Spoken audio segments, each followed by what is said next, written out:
Les données sont partout et dans toutes les activités économiques. Et toutes les entreprises, même les TPE, PME, détiennent des données qui intéressent les criminels. C'est pourquoi le risque d'une cyberattaque augmente et les concerne toutes. Dans les PME, TPE, les hackers s'intéressent aux informations personnelles.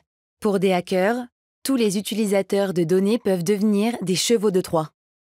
Il suffit d'une action, d'un utilisateur pour pirater un système.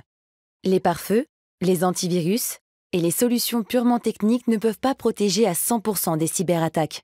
La seule solution est que la culture du risque augmente chez tous les utilisateurs. Alors, où en est-on?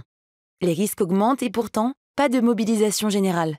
Selon une étude menée par la branche, la plupart des chefs d'entreprise de la branche pensent que la formation en interne suffit.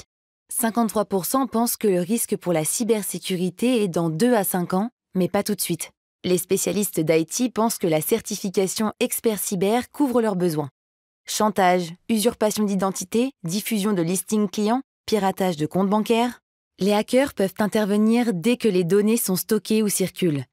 Une entreprise victime d'une cyberattaque peut voir son activité bloquée brutalement, mais aussi provoquer des dégâts autour d'elle, chez les salariés, les partenaires, les clients. C'est ma faute? Oui. Toutes les entreprises ont des responsabilités en matière de cyberprotection.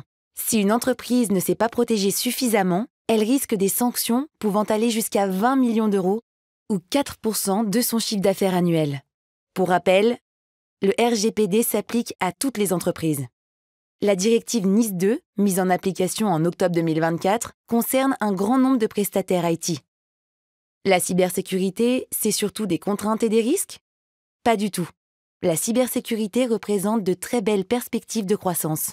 Le marché de la cybersécurité en France, c'est 7 milliards d'euros en 2024, 13 milliards d'euros en 2029, et pourtant, selon une étude menée par la branche, 50% des chefs d'entreprise pensent que l'analyse du risque cyber n'est pas importante dans leur activité. 26% seulement jugent important de développer leurs compétences dans les 2 prochaines années.